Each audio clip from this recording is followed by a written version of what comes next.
It all started 5 years ago, the day I met Clara. I was 28, a young man with hopes and dreams, still figuring out my place in the world. Clara was captivating from the moment I saw her. She had this glow about her, warm, inviting.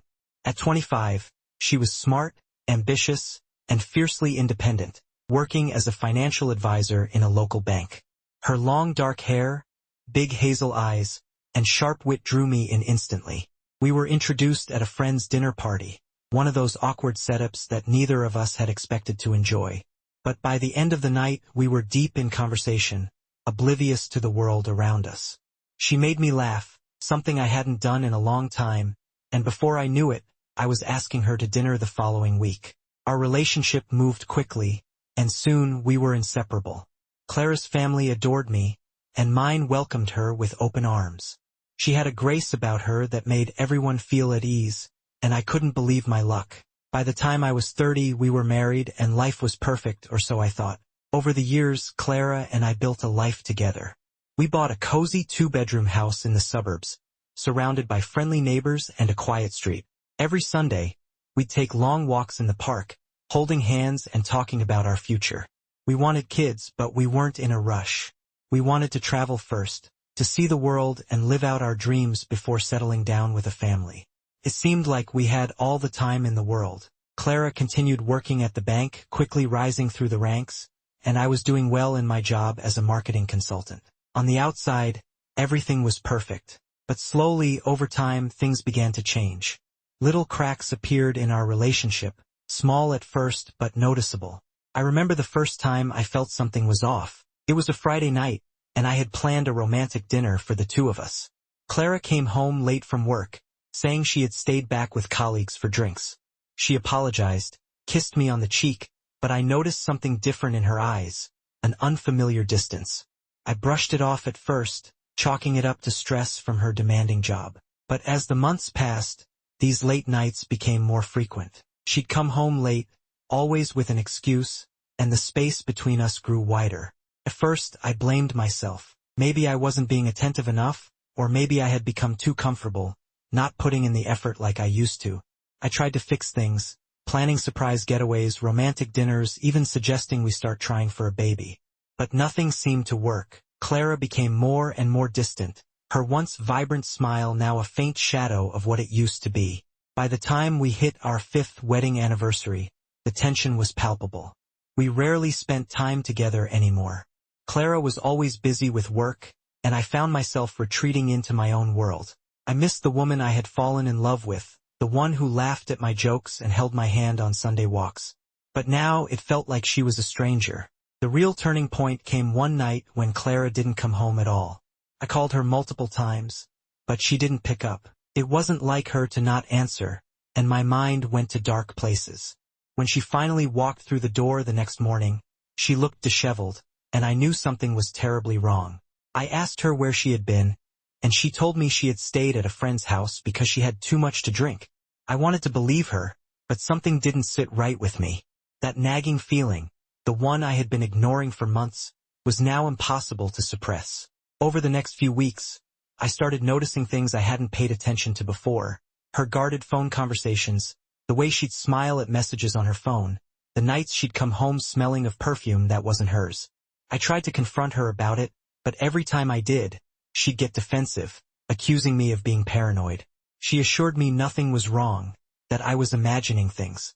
But deep down, I knew something had changed. One day, I decided to follow her after work. I felt guilty, like I was betraying her trust, but I needed answers. I couldn't live in this limbo anymore. I parked my car a few blocks away from the bank and waited. Hours passed, and just as I was about to give up and go home, I saw her walk out of the building, arm in arm with a man I didn't recognize. They laughed as they walked down the street, and my heart sank. I followed them to a small cafe on the edge of town, where they sat close, whispering and smiling like teenagers in love. I couldn't believe what I was seeing. My stomach churned, and I felt like the ground had been ripped out from under me. That night, I confronted Clara. I told her what I had seen, and for the first time, she didn't deny it. She broke down in tears, telling me it had just been a moment of weakness, that she didn't mean for any of this to happen. She swore it was over, that she loved me and wanted to make things right. But the damage was done. I couldn't unsee what I had witnessed. The trust, the love, it was shattered. The days following my confrontation with Clara were a whirlwind of emotions. I wanted to believe her when she said it was a mistake, that she wanted to make things right. But something inside me had shifted, a gnawing sense of betrayal that I couldn't shake. Every time I looked at her, I saw them together in that cafe, her laughing, leaning into him, her eyes sparkling in a way they hadn't with me in years. The image was seared into my brain, and I couldn't erase it no matter how hard I tried. Clara promised to cut ties with him, swore she would never see him again. But trust, once broken, doesn't mend easily. I found myself second-guessing everything. Her late nights, her phone buzzing with messages, her sudden need to run errands that seemed to take much longer than necessary. I tried to act normal, but deep down I was spiraling. I didn't want to become that man, the one who was paranoid, always suspecting his wife of cheating, but there I was, questioning her every move. One evening, about 2 weeks after our confrontation, I came home from work earlier than usual. Clara wasn't there, which wasn't surprising anymore. She'd been working late a lot, supposedly catching up on projects after taking some time off to work on us. But her absence gnawed at me. I sat down at the kitchen table, staring at the clock, waiting for her to come home. As the hours passed, my mind drifted back to that cafe, to the way her face lit up with him in a way I hadn't seen in years. I hated myself for it, but I knew I needed answers. I reached for her phone, sitting on the counter where she always left it charging. My hands shook as I picked it up, my heart pounding in my chest. I knew it was wrong, that going through her phone would cross a line, but I had to know. I unlocked the phone, feeling a rush of guilt. I didn't want to be this man.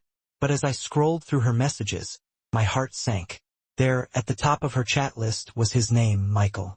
I clicked on it, and my stomach churned as I read the messages. They were mostly harmless at first, talking about work, sharing jokes.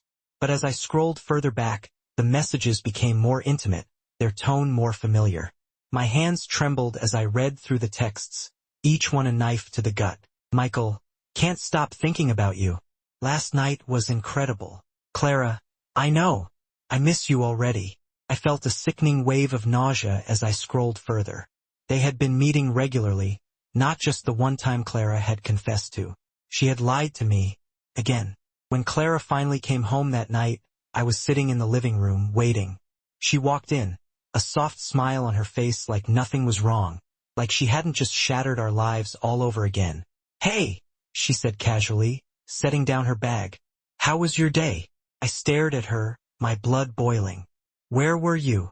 She paused, looking surprised by my tone. I told you I had to stay late at work. Why? Cut the crap, Clara. I stood up, my voice cold, laced with anger. I know about Michael. Her face drained of color, and she froze, her eyes widening. For a moment, she didn't say anything, just stood there like a deer caught in headlights. What are you talking about? She stammered. I went through your phone, I said, my voice shaking. I read the messages, Clara. All of them. You told me it was over, that you wouldn't see him again. But that was a lie, wasn't it? Her eyes filled with tears, and she opened her mouth to speak, but I cut her off. How long, Clara?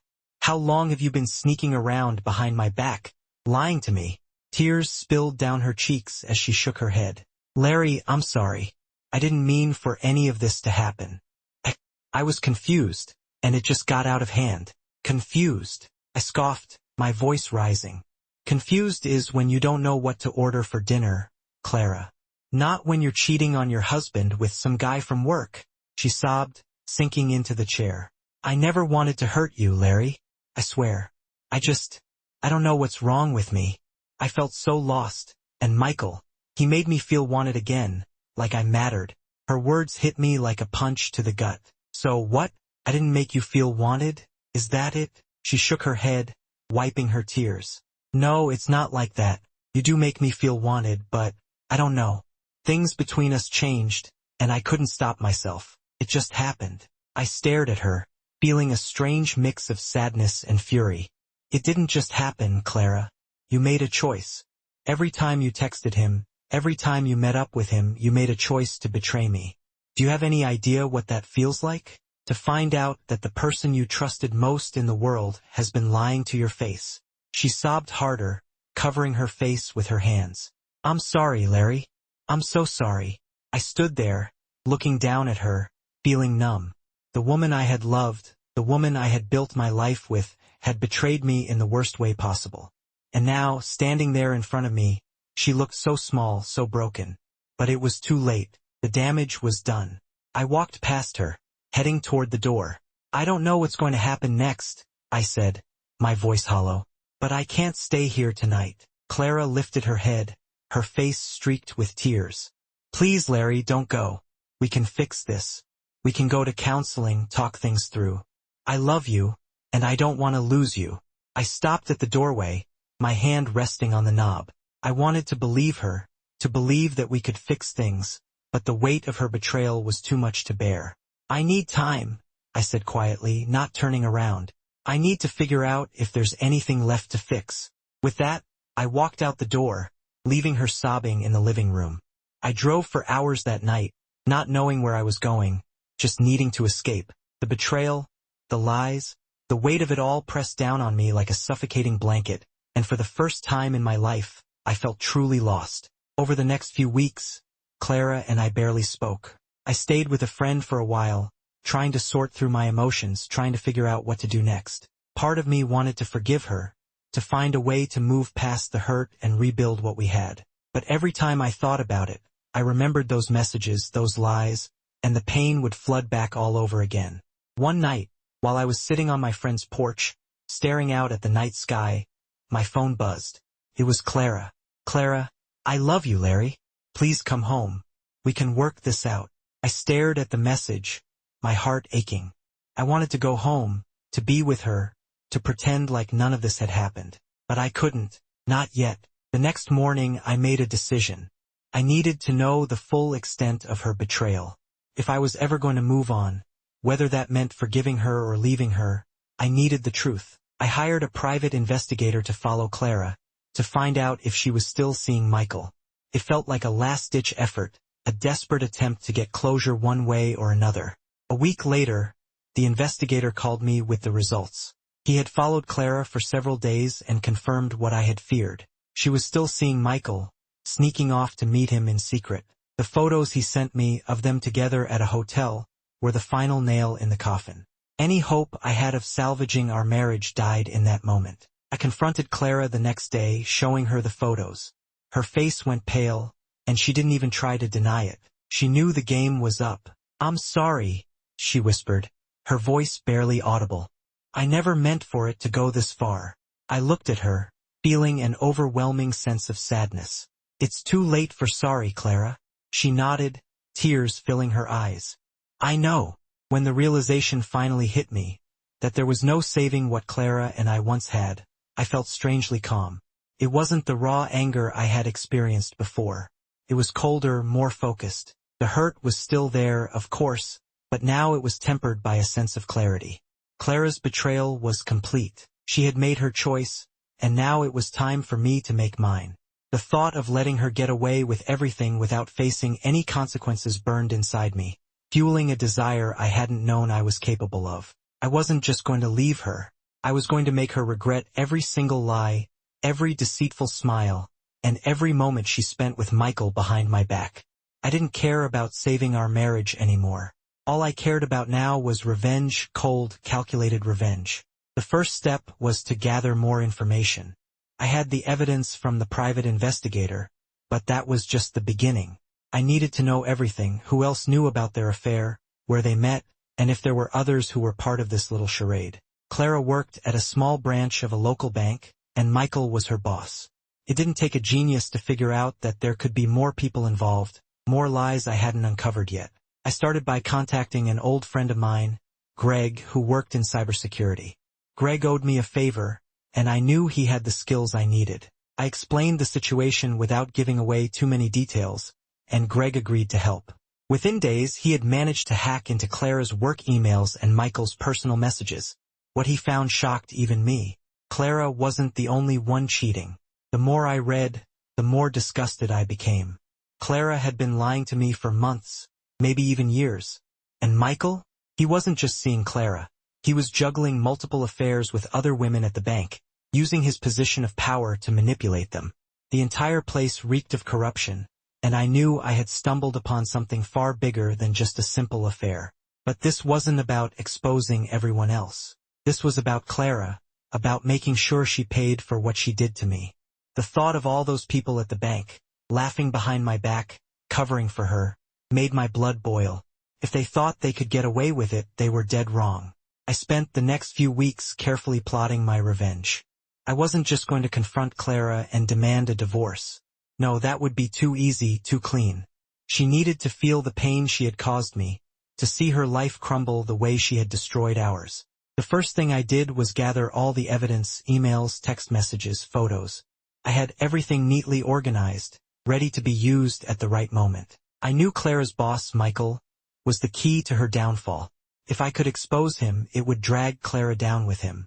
The bank had a strict policy against workplace relationships, especially ones involving senior management and their subordinates. If this got out, not only would Michael lose his job, but Clara would likely be fired as well. But I wasn't stopping there. Next, I contacted a lawyer, Barbara, one of the toughest divorce attorneys in town. She had a reputation for going after cheating spouses with ruthless precision, and I knew she was the one I needed. When I met with her, I laid out everything, the affair, the evidence, the corruption at the bank. Barbara's eyes lit up as she skimmed through the documents. "This is gold," she said, looking up at me. "If we play this right, you're going to walk away with everything. Clara won't know what hit her." We spent hours going over the details, planning every step. Barbara explained that we could not only file for divorce on grounds of infidelity, but also sue Michael and the bank for workplace misconduct and emotional distress. It was going to be a long, drawn-out battle, but I was ready. The longer it took, the more Clara would suffer. But the divorce wasn't enough. I wanted Clara to feel humiliated, to lose the life she had built with Michael and everyone else who had helped her deceive me. So I came up with a plan, one that would hit her where it hurt most. A few weeks later, the opportunity presented itself. The bank was hosting its annual gala, a fancy event where all the employees and their spouses were invited. Clara had already told me about it, trying to act casual, as if nothing was wrong between us. She hadn't realized I was already working behind the scenes, setting everything in motion. On the night of the gala, I dressed in my best suit, playing the part of the supportive husband. Clara wore a stunning red dress, her hair and makeup done to perfection, but as I looked at her, all I could see were the lies. She smiled at me, trying to keep up the charade, but I knew what was coming, and the thought of it made my heart race with excitement. We arrived at the event, and I played my role perfectly, greeting people, shaking hands, pretending everything was fine. I even made small talk with Michael, who was there with his wife, acting like the charming executive he pretended to be. The whole thing made me sick, but I knew it was only a matter of time before the facade would come crashing down. Just before dinner was served, I slipped away to the restroom, pulling out my phone.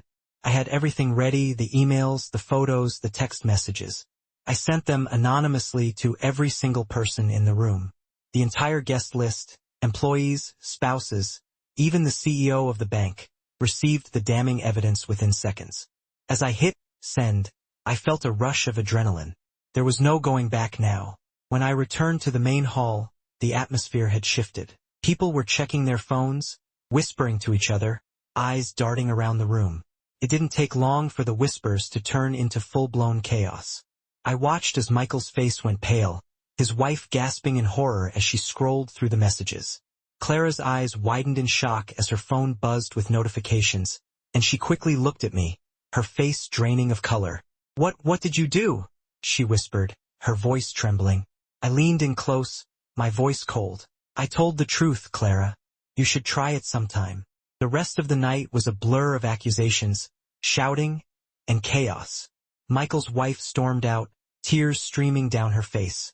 Several employees left in a hurry, their reputations in ruins. Clara stood there, frozen, as the reality of what had just happened sank in. Her affair wasn't just exposed, it was public knowledge now, and there was no hiding from it. By the end of the night, Clara had lost everything. Her job, her reputation, and soon her marriage. The bank launched an internal investigation into the scandal, and within days, Both Michael and Clara were fired for violating company policy.